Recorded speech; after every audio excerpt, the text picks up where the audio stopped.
കടന്നുപോയി. അന്ന് എല്ലാവരും ഒരുപാട് ഫോട്ടോകളൊക്കെ എടുത്തു കാണും. നമ്മുടെ എല്ലാവരുടെ കയ്യിൽ ദീർഘ ചതുരാകൃതിയിലൊരു സാധനം ഉണ്ടല്ലോ അല്ലേ.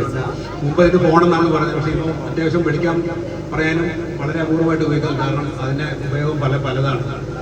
ഒരുപാട് ടെക്നോളജി നമ്മുടെ കയ്യിൽ ആയിരിക്കുന്ന ചെറിയ സാധനത്തിലുണ്ട്. അപ്പം അതിൻ്റെ പുറകിൽ 2-3 റൗണ്ടുണ്ട്, സർക്കിള്. അത് ക്യാമറയാണ്. ആ ക്യാമറ എന്ന് വെച്ചാൽ പഴയ ക്യാമറ കണക്കൊന്നുമല്ല. പഴയ ലക്ഷങ്ങൾ കൊടുത്ത് മേടിച്ചാൽ കിട്ടുന്ന ക്യാമറയെക്കാട്ടും നല്ല ക്ലാരിറ്റിയാണ് നമ്മുടെ ഇന്നത്തെ മൊബൈൽ ഫോണിൽ എടുക്കുന്ന ഫോട്ടോകൾ.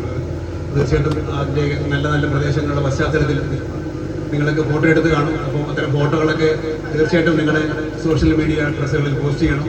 നാളെ നാട്ടുകാരും വീട്ടുകാരും കൂട്ടുകാരും ഒക്കെ വിളിച്ച് ചോദിക്കും, അളിയ അല്ലെങ്കിൽ എടി ഇതെവിടെ പോയതെന്ന് ചോദിക്കുമ്പോൾ പറയണം, ആലപ്പുഴ ഹൗസ് ബോട്ടിന് പോയി 10,000-കണക്കിന് രൂപയൊന്നും കളയേണ്ട കാര്യമൊന്നുമില്ല. സംസ്ഥാന സർക്കാർ ഒരു നല്ല പരിപാടി ആരംഭിച്ചിട്ടുണ്ട്. ഞാൻ പറഞ്ഞിട്ടല്ല കേട്ടോ, നിങ്ങൾക്കുണ്ടായ നിങ്ങളുടെ അനുഭവങ്ങൾ നിങ്ങൾ മറ്റുള്ളവരെ പങ്കുവയ്ക്കണം. കാരണം ഇത്തരം കലാപരിപാടികളൊക്കെ ഒരു മനോഹരമായൊരു യാത്രയാണ്. നിങ്ങൾ ആസ്വദിച്ചെന്ന് ഞങ്ങൾ പ്രതീക്ഷിക്കുന്നു.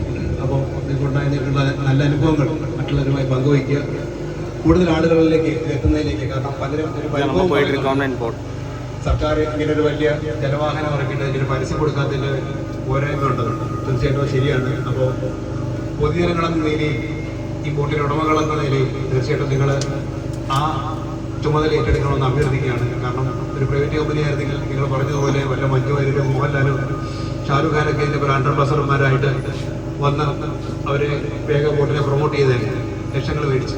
പക്ഷേ അങ്ങനെ ഒരു സംവിധാനം സർക്കാരിന് ഇല്ലാത്തതുകൊണ്ട് നമ്മൾ തന്നെ നമ്മുടെ കാരണം ഈ ബോട്ടിൻ്റെ ഉടമകളെന്ന് പറയുന്നത് പൊതുജനങ്ങളെ നിങ്ങൾ ഓരോരുത്തരോട് ശരിക്കും ഞങ്ങൾ ഇതിനെ തൊഴിലാളികൾ മാത്രമാണ്. അപ്പം നിങ്ങളുടേതായ ഒരു സംരംഭം വളർത്തി വലുതാക്കേണ്ട ബാധ്യതയും കടമയും ചുമതലയും സമൂഹത്തിനോടുള്ള പോലെ തന്നെ നിങ്ങൾക്ക് എല്ലാവർക്കും ഉള്ളത് കൊണ്ട് തന്നെ ഒരിക്കൽ കൂടി നിങ്ങളുടെ ആ കാര്യം ബോധിപ്പിക്കുകയാണ്. എന്തായാലും നിങ്ങൾ ചെയ്യുമെന്നറിയാം. എങ്കിലും അതുകൂടെ